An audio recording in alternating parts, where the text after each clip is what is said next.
guys, welcome back to the channel. Today I'm going to do a review of my 2018 Chevy Colorado.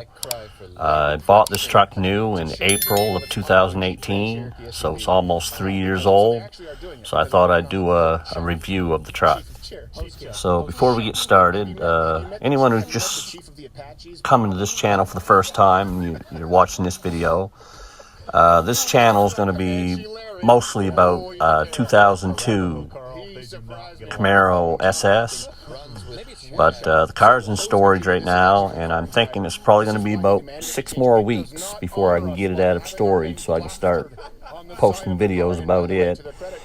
So for now, I thought I'd just do the review on this truck. So me and this truck got off to a pretty rough start. I had the truck less than 2 weeks, and I was on my way to work one morning. It was dark and it was raining real hard, and of course I hit a deer. That ended up costing about $6,000 to repair all the damage, so it wasn't a very good start. So anyways, we get all the damage repaired on the truck after that. So about 6 months later, there was a recall come out on the truck. Well, I didn't really have time to get it down to do the recall. I figured I'd be alright. Well, I was driving home one night, just filled up with gas, and I pulled out of the gas station and the oil light come on. Well, what happened was there was a problem with the oil pump. Pressure went too high and it blew a oil line. So of course it pumped all the oil out on the ground. I shut the truck off as soon as the light come on, so I didn't do no damage to the engine, but it had to be towed back to the dealer.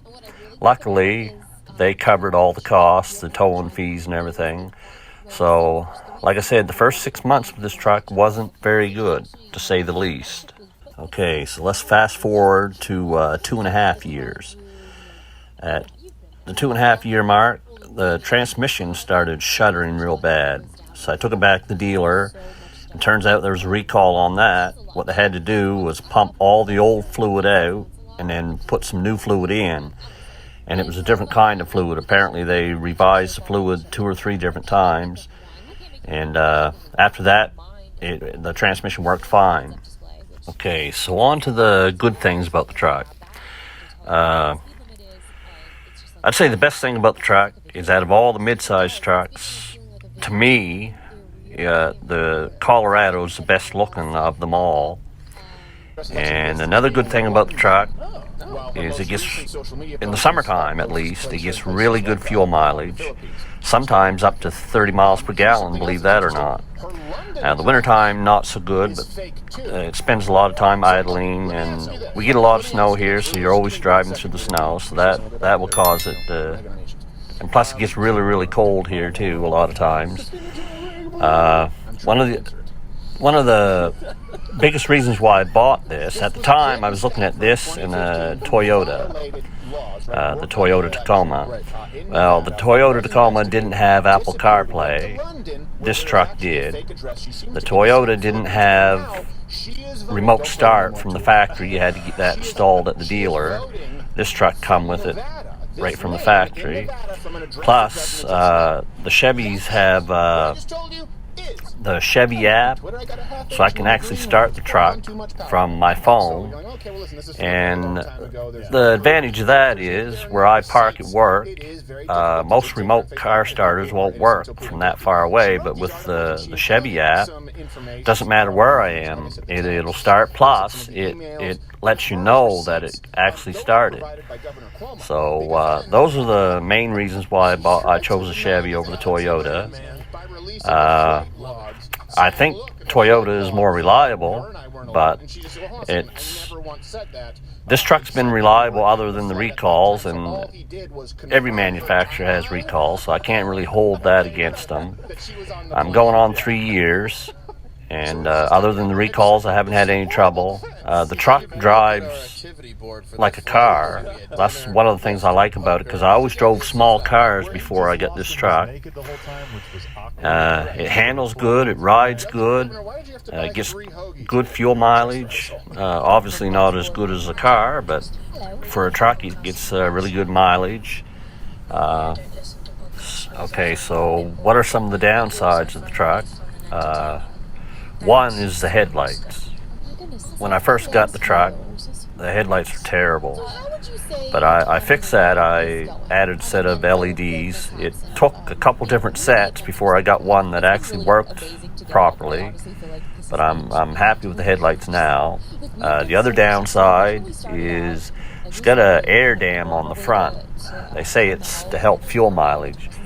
Well, it kind of causes problems when you get into quite deep snow. Plus, the spare tire also hangs down quite a long ways. Now, the air dam, I can remove it, but I like the way it looks. And, of course, you got to keep your spare tire. Let me think of some other downsides. Honestly, I really can't think of any. I have to admit, I really, really like this truck. Okay, so after 3 years of ownership, would I recommend this truck to anyone else? Well, I don't know. I love the truck, and other than the recalls, I've had good luck with it. But GM just gotta win me over. Their past is they've had some sketchy vehicles over the years. And I drove Toyota for 10 years. I leased 3 different cars over a 10-year period, and I never had a single problem. So if I had to make a recommendation, I'd recommend a Toyota Tacoma. But I gotta say, I love this Chevy truck. Anyways, guys, all this footage was shot on dash cam. I'll list the headlights and the dash cam and stuff in the description if I can figure out how to do it. Anyway, I think that's going to be it for this video. I rambled on a little longer than I'd hoped. Hope you guys find this video informative. Thanks for watching, and we'll catch you in the next one.